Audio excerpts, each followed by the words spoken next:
අයිබෝන් මම රාමන් සෙන්දුරන් කඳුරට ජනතා බලයේ නායක අපි පක්ෂේ තීන්දුව කරලා තිනවා මේ මෙතිවරණ 2024 මෙතිවරණයට ජාතික ජනබලවේගය ජනාධිපති අබේචකර් ගරු අන්ඩ්‍රෝ කුමාර දිසානායකට සහාය බල කරන්නට තීන්දුව කරලා තිනවා අපි පක්ෂේ. අපි කඳුරට ජනතාවේ අවුරුදු 40ක් විතරක් නිල් පාට පක්ෂ ඒ වගේක් කොළ පාට පක්ෂ කා පාට පක්ෂ ඒ වගේක් ජනාධිපති සඳදාලා පත් කරලා තිනවා. අපිට තවම අපි ප්‍රශ්න එකේ තවම තීන්දුව කරලා නැහැ. අපි ප්‍රශ්න කියලා කියන්න වෙලාවට කියන්න පුළුවන් සෞඛ්‍ය අධ්‍යාපන ඒ වගේක් වතු කම්කර කට්ටියට පඩි ප්‍රශ්න එකේ තවම පඩි ප්‍රශ්න එක ඉවර කරන්න එකේ අවුරුදු 40ක් විතරක් ජනාධිපති අලුත් ජනාධිපති එක එනවා. තවම මේ ප්‍රශ්න එක තීන්දුව කරලා කවුරුත් තීන්දුව කරලා නැහැ. මේ පාරේ අලුත් ජනාධිපතිගේ අපි පත් කරනවා. ඒ ජනාධිපති තමයි අන්ඩ්‍රෝ කුමාර දිසානායක. එයා මාලිමාවට සඳ දාලා අනිවාර්ය 21 වෙනිදා දිනනවා අන්ඩ්‍රෝ කුමාර දිසානායක. ඒක අපි ඔක්කොම එකතු කරලා වතු කංකර කට්ටිය ඔක්කොම එකතු කරලා කන්දුරට කට්ටිය ඔක්කොම එකතු කරලා අනිවාර්ය නූරලිය டிஸ்ட்ரிக்ட் එකේ අනිවාර්ය දිනනවා 21 වෙනිදා.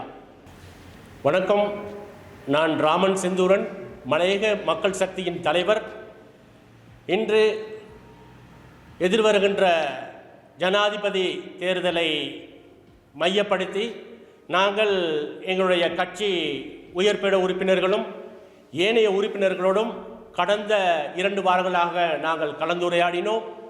அந்த வகையில் இன்று ஒரு தீர்மானத்திற்கு நாங்கள் எடுத்திருக்கின்றோம். அந்த தீர்மானம்தான் தேசிய மக்கள் சக்தியின் தலைவர் கௌரவ அன்ட்ரோ குமார திசாநாயகா அவர்களுக்கு அவர் திசை காட்டி சின்னத்தில் போட்டியிடுகின்றார். எனவே அவரை வெற்றி பெற செய்வதற்காக நாங்கள் அவருடைய வெற்றிக்காக நாங்கள் இணைந்திருக்கின்றோம். மலையக மக்கள் சக்தியாக நாங்கள் இணைந்திருக்கின்ற இந்த வேளையில் மலையகத்தில் இருக்கின்ற குறிப்பாக தோட்ட பகுதிகளில் வாழுகின்ற மக்கள் நான் எப்படி தோட்ட பகுதியில் வாழுகின்றனோ அதே போல் தோட்ட பகுதியில் வாழுகின்ற அனைத்து மக்களுக்குமான அன்பான வேண்டுகோள், நீங்கள் இதை தெளிவாக ஒன்றை புரிந்து கொள்ள வேண்டும். நாம் 40 வருடங்களாக நீல கட்சியினருக்கும் பச்சை கட்சியினருக்கும் அல்லது மஞ்ச கட்சியினருக்கும் நாங்கள் எங்களுடைய வாக்குகளை செலுத்தி வெற்றி பெற்று அவர்கள் ஜனாதிபதியாகி இருக்கின்றார்கள். ஆனால் இதுவரை காலமும் அந்த ஏற்கனவே தெரிவு செய்யப்பட்ட அந்த 40 வருடங்களாக தெரிவு செய்யப்பட்ட ஜனாதிபதிகள் மலையக மக்களுக்காக ஒரு சரியான ஒரு தீர்வு திட்டத்தை இதுவரை வைக்கவில்லை. அது உண்மையானது கூட. குறிப்பாக சொல்ல போனால் நாம் இன்னும் இந்த சம்பளத்திற்காக வேண்டி போராடி கொண்டிருக்கின்றோம்.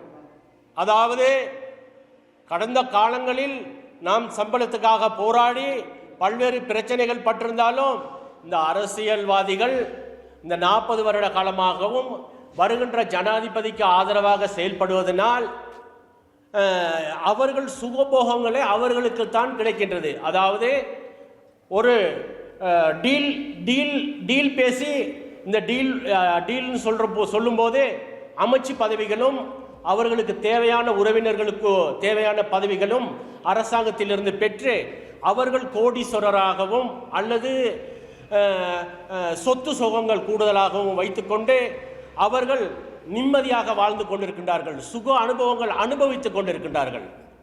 குறிப்பாக சொல்ல போனால் கடந்த 5 வருட காலத்தில் மலையகத்தில் இருக்கின்ற பிரதான தலைவர்களில் திகாம்பரம் அவர்களும் கௌரவ ஜீவன் தொண்டமான் அவர்களும் இந்த 5 வருட காலத்தில் இந்த சம்பள பிரச்சனையோடு ஏனைய பிரச்சனைகள் மலையக மக்களுக்காக என்ன செய்திருக்கின்றார்கள்? நாங்கள் சற்று யோசித்து பார்க்க வேண்டும்.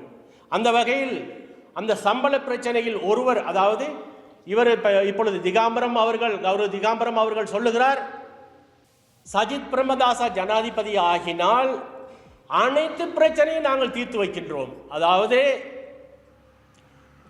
பெருந்தோட்ட உரிமையாளர்களாக ஆக்குகின்றோம், சிறுதோட்ட உரிமையாளர்களாக ஆக்குகின்றோம் என்று கூறிக்கொண்டு இருக்கிறார். ஜீவன் தொண்டமான் சொல்லுகிறார், நாங்கள் 1700 ரூபாய் பெற்றுக் கொடுத்தோம் என்று. இப்பொழுது 1350 ரூபாய் என்று சொல்லுகிறார்கள். அதுவும் கிடைக்குமா என்று தெரியாது. இன்று கூட பேச்சுவார்த்தை இடம்பெற்றிருக்கின்றது. நிச்சயமாக அது கிடைக்கப் போவதில்லை. இன்று சம்பள நாள் 10ஆம் தேதி, இன்றைக்கு சம்பள நாள். ஆனால் இவர்களுக்கு இடையில் ஒரு டீல் இருக்கின்றது. எப்படி என்றால், இவர் ஜனாதிபதிக்கு ஆதரவாக அமைச்சு பதவிகளை எடுத்து இந்த 5 வருட காலத்தில் என்ன செய்திருக்கிறார் என்றால், பிரதானமாக மலையகத்தில் பல்கலைக்கழகம் கட்டக்கூடிய இடத்தில், அதாவது கொமர்ஷியல் இடத்தில் 19 ஏக்கரை அரசாங்கத்திற்கு கொடுத்திருக்கின்றார். உங்களுக்கு தேவை தெரியும், பல்கலைக்கழகம் அமைப்பதற்கான இருந்த இடத்தை அந்த 5 வருட காலத்தில். இப்பொழுது மாசாக்கல டேம் அதையும் சைனாக்காரர்களுக்கு கொடுப்பதற்காக இந்த அரசாங்கம் வேலை திட்டத்தை செய்து கொண்டிருக்கின்றது. எனவே அன்புக்குரிய மக்களே, இந்த நிலைமையில் நீங்கள் அன்ரோகுமார திசாநாயக அவர்களுக்கு வாக்களித்து, அதாவது திசை காட்டி சின்னத்திற்கு வாக்களித்து வெற்றி பெற செய்யுமாறு உங்களை அன்போடு கேட்டுக்கொள்கிறேன்.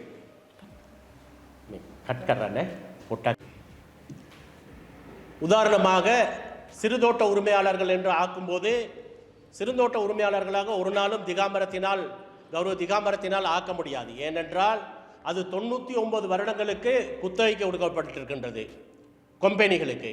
அவர்கள் வழக்குக்கு செல்லுவார்கள், உயர்நீதிமன்றத்துக்கு செல்வார்கள்.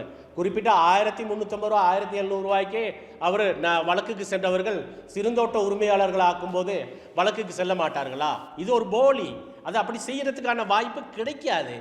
அப்படி கிடைத்தாலும் இதே சஜித் பிரேமதாச ஆட்சிக்கு வந்தால் கூட, ஜனாதிபதி ஆனாலும் என்ன நடக்கும் என்றால், ஆட்சிக்கு வந்த பிற்பாடு அவருக்கு 113 தேவைப்படும் பாராளுமன்றத்தில். அந்த 113 இருக்கும் பட்சத்தில் ஆனால் ஆட்சி அமைக்கலாம். ஆனால் எந்த ஒரு பிரேரணையும் அவர்கள் தீர்மானத்தை பாராளுமன்றத்தில் நிறைவேற்றிக் கொள்ள முடியாது. அந்த நேரத்தில் எதிர்க்கட்சியில் இருக்கின்ற இந்த ஜீவன் தொண்டமான் அவங்களோட குழுக்கள் அனைவரும் தேவைப்படும். அவர்கள் ஒரு டிமாண்டை வைப்பார்கள். என்னது?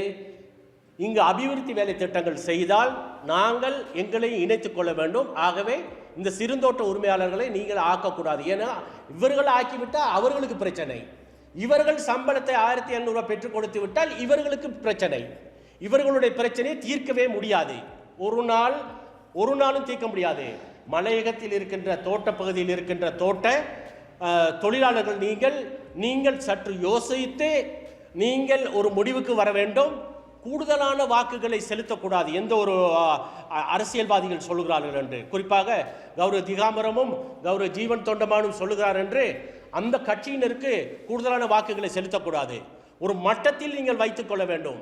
இல்லாவிட்டால் உங்களை அடிமைப்படுத்தி அவர்கள் தான் நன்றாக வாழக்கூடிய வாய்ப்பு கிட்டும். நாங்கள் வைத்திருக்கின்ற கௌரவ அனுரகுமார் அவர்களிடம் வைத்திருக்கின்ற கோரிக்கை என்னவென்றால், இந்த நாட்டில் சிங்கள மக்கள் இந்த நாட்டில் எப்படி உரிமைகளோடு வாழ்கின்றார்களோ, அவர்கள் வீட்டு உரிமையா இருக்கலாம், குடியுரிமையா இருக்கலாம், அல்லது நில உரிமையா இருக்கலாம், அல்லது சுகாதாரம், அதே போல் கல்வி இவை போன்ற அனைத்து உரிமைகளோடு அவர்கள் எப்படி வாழ்கின்றார்களோ, நாங்களும் இந்த நாட்டில் 200 வருடம் கடந்த மக்கள். எனவே இந்த 200 வருடம் கடந்த மக்களுக்காக வேண்டி கௌரவ அன்ரோகுமார திசாநாயக அவர்களிடம் நாங்கள் வைத்திருக்கின்ற கோரிக்கை, அவர்கள் வாழ்கின்ற மாதிரி நாங்களும் பெருந்தோட்ட தொழிலாளர்களாக நாங்கள் இருக்கின்ற மலையகத்தில் இருக்கின்ற மலையக மக்கள் நாங்களும் அதே போல் வாழ வேண்டும் என்ற ஒரு கோரிக்கையை நாங்கள் முன்வைத்திருக்கின்றோம். பெரும்பாலும் அந்த கோரிக்கையை அவருடைய தேர்தல் விஞ்ஞாபனத்தில் கூட நேரடியாக கூட அவர் சொல்லியிருக்கின்றார். எனவே அதை நாங்கள் ஏற்றுக்கொண்டு அவருக்கு நாங்கள் ஆதரவளிக்க முன்வருகின்றோம். அதுபோல் கொழும்பில் வேலை செய்கின்ற வீட்டு தொழிலாளர்கள், அந்த தொழிலாளர்களை பொறுத்தும் அவரிடம் கதைத்தோம். அவர் சொல்லியிருக்கின்றார், நிச்சயமாக அதுக்கு ஒரு தீர்வை பெற்றுக் கொடுப்போம் என்று. தொழிலாளர்கள் அவர்கள் வேலைக்கு போயிட்டு பல்வேறு சிரமங்கள் படுகின்றார்கள் என்பது கடந்த காலங்களில் அவர்கள் போராட்டங்கள் ஊடாக வெளிப்படுத்தினார்கள். அதற்கும் தங்களுடைய ஆதரவை தருவதாக ஆதரவை தந்து ஒரு சரியான ஒரு தீர்வு திட்டத்துக்கு நாங்கள் கொண்டு வருகிறோம் என்று உறுதியளித்திருக்கின்றார். இன்னும் சொல்ல போனால் நீங்கள் பார்க்கலாம், மதுபான சாலைன்னு சொல்லும்போது இலங்கையில் 25 மாவட்டங்களில் நூவரலியா மாவட்டத்தில் மாத்திரம்தான் 1 கிலோமீட்டர் தூரத்துக்கு ஒரு மதுபான சாலை இருக்கின்றது. எனவே அந்த மதுபான சாலைகளை அகற்ற வேண்டும். எப்படி ஏனைய மாவட்டங்களில் இருக்கின்ற மதுபான சாலைகள் கிட்டத்தட்ட 20 கிலோமீட்டர் கொண்டோ அல்லது 40 கிலோமீட்டர் கொண்டோ இருப்பதோ அதே போல் இங்கே இருக்க வேண்டும் என்று ஒரே முறையில் பார்க்க வேண்டும் என்று நாங்கள் உறுதியாக நாங்கள் சொல்லியிருக்கிறோம். அதற்கும் அவர் செவிமடுத்திருக்கின்றார். நான் நினைக்கின்றேன், எதிர்வருகின்ற காலத்தில் நிச்சயமாக எமக்கு ஒரு விடிவு கிடைக்கும் என்றும், ஒரு ஸ்மார்ட் தலைவர், நான் நினைக்கிறேன் இளம் தலைவர், இளம் லீடர்ஷிப் என்றால் அது அன்றகுமார திசாநாயகா. இன்றே இந்த நாட்டில் போஸ்டர் ஓட் ஓரளவு நான் நினைக்கிறேன் 100க்கு 70-80% நிறைவு பெற்று விட்டது. அந்த 80%, குறிப்பாக 80% அன்றகுமார திசாநாயகா திசைகாட்டி சின்னத்தில் கூடுதலான அஞ்சல் ஓட்டுகளை பெற்றிருக்கிறார் என்பது அவர்கள் வாக்களித்தவர்கள் ஊடாக நாங்கள் தெரிந்து கொண்டோம். ஆகவே எதிர்வருகின்ற 15ஆம் தேதி தலவாக்கலையில் மாபெரும் அன்றகுமார திசாநாயகா தேசிய மக்கள் சக்தியின் தலைவர், ஜனாதிபதி வேட்பாளர், அவரை வெற்றி செய்வதற்காக மாபெரும் தேர்தல் பிரச்சார கூட்டம் ஒன்று இடம்பெற இருக்கின்றது. அந்த தேர்தல் பிரச்சார கூட்டத்திற்கு அணிதிரண்டு நீங்கள் வர வேண்டும். நாங்கள் பார்த்திருக்கின்றோம், கடந்த காலங்களில் தேர்தல் பிரச்சார கூட்டங்களில் 200-300 பஸ்களை அனுப்பி கூடுதலானவர்களை அழைப்பித்திருக்கிறார்கள். அது ஒரு தேர்தல் குற்றமாக இப்பொழுது கணிக்கப்பட்டிருக்கின்றது. ஆனால் தேசிய மக்கள் சக்தி என்பதே சல்லி இல்லாமல், சாப்பாடு இல்லாமல், மதுபானங்கள் இல்லாமல், எதுவுமே இல்லாமல் அவர்கள் தானாக முன்வந்து அவர்களுடைய சொந்த பணத்தை செலவழித்து இந்த தேர்தலில் போட்டியிடுகின்ற கௌரவ அன்றகுமார திசாநாயகாவை வெற்றி பெற செய்வதற்காக திசைகாட்டி சின்னத்தில் புல்லடியிட்டு நீங்கள் கூடுதலான வாக்குகளை பெற்றுக் கொடுக்க வேண்டும். ஆனால் இப்படி ஒரு தலைவர், இப்படி ஒரு கட்டமைப்பு இல்லாத இலங்கையில் புதுமையான, மிகவும் வரவேற்கத்தக்க கூடிய வகையில் செயல்பட்டு கொண்டிருக்கின்றார். அது மட்டும் இல்லாமல் உங்களுக்கு தெரியும், இவர்கள் தேர்தல் காலம் என்றால் மலையகத்தில் இருக்கின்ற தலைவர்மார்களுக்கு பெருத்த கொண்டாட்டம். ஏன் கடந்த காலங்களில் இவர்களுக்கு எங்கிருந்து இந்த 300 பஸ் 200 பஸ் எடுப்பதற்கு சல்லி வந்தது? இவர்கள் வைத்திருக்கிறார்களா? அல்லது ஜீவன் தொண்டமானுக்கு அவர்களுக்கு எப்படி பணம் வந்தது அவர்கள் செலவழிப்பதற்கு? இந்த பணத்தை எங்கிருந்து வந்திருக்கின்றது? இதெல்லாம் மக்கள் பணம், தோட்ட தொழிலாளர்களுடைய, உங்களுடைய பணம். நீங்கள் வாக்களித்தால் அவர்கள் பணத்தை அடுத்த தேர்தலுக்கும் கொண்டு வருவார்கள். இதுதான் நடக்கப் போகின்றது. எனவே அன்புக்குரிய தோட்ட தொழிலாளர்களை, மலையகத்தில் இருக்கின்ற படித்த இளைஞர்களை, மலையகத்தில் இருக்கின்ற யுவதிகளை, அது மட்டுமில்லை ஆசிரியர் சமூகங்கள், அரச உத்தியோகத்தர்கள், ஏன் தோட்ட ஊழியர்கள், நீங்கள் அனைவரும் ஒன்று திரள வேண்டும். இன்று நான் லயத்தோட தோட்டத்திலிருந்து கூறிக்கொண்டிருக்கின்றார் கௌரவ திகாம்பரம் அவர்கள். அவருக்கு நாங்கள் சொல்லுகிறோம், கௌரவ திகாம்பரம் அவர்களுக்கு, நீங்கள் லயம் என்ற சொல்லை பாவிக்க வேண்டாம். ஏனால் அந்த அருகதை உங்களுக்கு இல்லை. ஏனென்றால் லயம் என்றால் அரசியல் செய்வதற்காக இல்லை. இன்று அமெரிக்காவில் 16 பேர் மலையகத்தை சேர்ந்த லயத்தில் பிறந்தவர்கள் PhD செய்து கொண்டிருக்கின்றார்கள். ஏன்? அது மட்டுமில்லை, அரச உத்தியோகத்தர்களாக இருக்கின்றார்கள். கல்வி தகமை டிபார்ட்மெண்ட் திணைக்களங்களில் கல்வி அதிகாரிகளாக இருக்கின்றார்கள். அமைச்சின் பதவிகளை வகித்துக் கொண்டிருக்கின்றார்கள். ஆகவே லயம் என்று சொல்லி ஒரு உண்மையான அரசியல் செய்வதென்றால் லயம் என்று சொல்லுங்கள், நாங்கள் லயத்தில் இருந்து வந்திருக்கிறோம் என்று. ஆனால் அப்படி இல்லை என்றால் நீங்கள் லயம் என்று சொல்லக்கூடாது. ஏன்னா அரசியல் என்பதே மலையக அரசியல்வாதிகளுக்கு லயத்தை சொல்லி வாக்குகள் கேட்கிறார்கள். லயம் தோட்டம், வெள்ளவத்தையில் இருக்கின்ற லயத்தில் பிறந்தவர்கள் அங்கே இருந்து கொள்ளுங்கள், வத்தலையில் பிறந்த லயத்தில் பிறந்தவர்கள் வத்தலையில் இருந்து கொள்ளுங்கள். ஆனால் நாங்கள் நாகரிகமாக லயத்தில் இருந்து பல்கலைக்கழகங்களுக்கும் வைத்திய துறைகளுக்கும் பொறியியல் துறைகளுக்கும் சென்று கொண்டிருக்கிறார்கள் எமது தோட்ட லயங்களில் இருந்து. ஆகவே லயத்தை பயன்படுத்தக்கூடாது. நீங்கள் உங்களுக்கு உண்மையாகவே நான் கூறிக்கொள்ள விரும்புகிறேன் லயம் என்பது என்ன என்று. ஆனால் நாங்கள் இப்பொழுதே ஒரு நேர்மையான அரசியல் செய்வதென்றால் லயத்தை பயன்படுத்துங்கள். நேர்மையான அரசியல் மலைய தலைவர்கள்ட்ட இல்லவே இல்லை, பொய் கூறுகின்றார்கள். இவர்கள் சிறுந்தோட்ட உரிமையாளர்கள் ஆக்குவதற்கும் தோட்ட தொழிலாளர்கள் மண்ணையா சாப்பிடுவார்கள். அவர்கள் சாப்பிடுவதற்கு என்ன செய்யறது? எப்பொழுதும் அவர்கள் சிறுதோட்ட உரிமையாளர் ஆக்குவது. தற்காலிக தீர்வை காணுங்கள். அந்த தீர்வுதான் சம்பள பிரச்சனை, அடிப்படை சம்பள பிரச்சனை. இவர் திகாம்பரமும் ஜீவன் தொண்டமானும் இருவரும் இணைந்து இந்த எதிர்கட்சி தலைவராக இருக்கின்ற சஜித் பிரேமதாசவிடம் அல்லது ஜனாதிபதியுடனும் இணைந்து ஒரு சுமூகமான ஒரு பேச்சுவார்த்தை நடத்தி இருவரும் கம்பெனிகளுக்கு ஒரு அழுத்தத்தை கொடுத்திருந்தால் சரியான ஒரு தீர்வு திட்டத்தை கிடைத்திருக்கும். தோட்ட தொழிலாளர்களுக்கு கிடைக்கவில்லை. இதில் விளையாடி கொண்டிருக்கின்றார்கள்.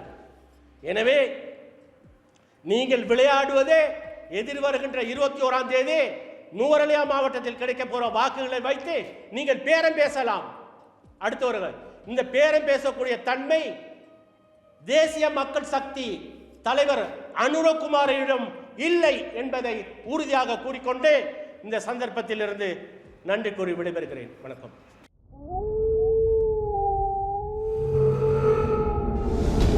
The News Reporter. වාරණයෙන් තොර අපක්ෂපාතී වාර්තාකරණය.